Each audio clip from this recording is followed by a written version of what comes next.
What's up, everyone? Back again, pumping out this content for you guys. Hope you like it. If you do, make sure you press the like button down below, subscribe and share, comment if you want. But here it is, my bench day. Been looking forward to this day all week, and when I got to this day, I didn't even feel like benching. So, but I still did the work. So I warmed up with the ropes and some other stuff. I think kettlebell snatches. Then I went ahead, did my 100 curls, 100 band press downs, 100 rear delts, and then 100 goblet squats on top of that. And it's just trying to get a pump in, warm up, do some work before you actually do your work. And that's because if you do your work right, you probably don't want to do a whole lot of work after you're done. Does that make sense? If it doesn't, ask me about it. But anyway, so pumping the triceps, pumping the biceps, pumping them squats. The rear delts. The rear delts are very important. I use really light weight for the rear delts because I'm trying to actually hit the rear delt, not the mid to upper back in the trap area.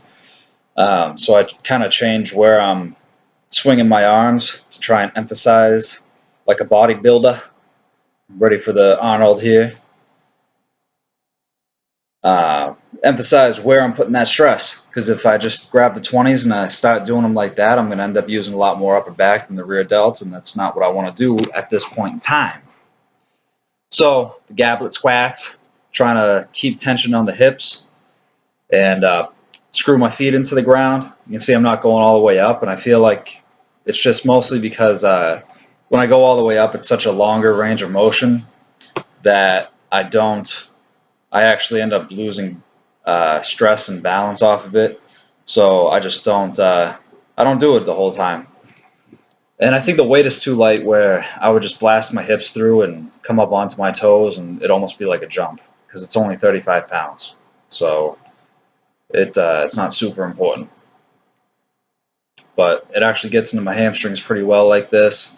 Gets into my quads, my low back a little bit. But anyway, did my warm-ups, my warm-up reps, sweating like a beast. And then I went ahead and did 90%, 255. You'll see that I try and pause it right above my chest. And I missed the first set, so this is the second set here. So right there, I pause and then I drive back up. Or I thought I paused, I don't know. There, that's your pause.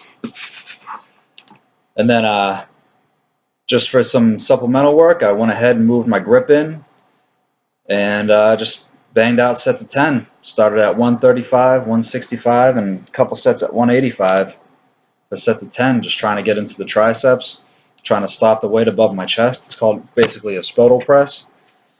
And then didn't do a whole lot of accessory stuff. Hammered the triceps with heavy sets of 8 on this cable. Like I was saying, it feels good and I like it, so I do it a lot. And if you find something that you like and that you want to do more of, just go ahead and do it.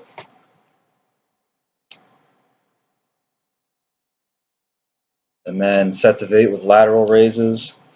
I was doing 30 pounds, so instead of doing my normal sets of 10 or something that I might be able to do, I did sets of 8 and I saved the last 2 reps, but I did more sets. I ended up doing 5 sets of 8, which is still 40 reps, but they're better. And they felt better too. I felt a way better pump in my shoulders, but it's also heavier.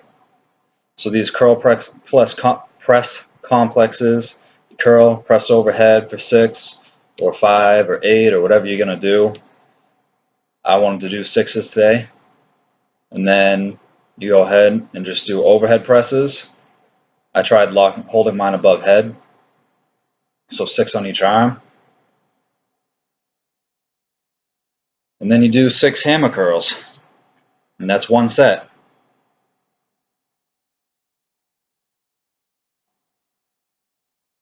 So I did 3 sets of these, coupled with some cable press downs with the board, because I don't really have a bar for it. So I just used a 1x4. I don't really care. I started doing sets of 25, or a set of 25, and then it just ended up turning into sets of 12 by the time I was I hit my second set. So it is what it is. I train my triceps kind of like a bodybuilder. That's it, guys. Thanks for watching.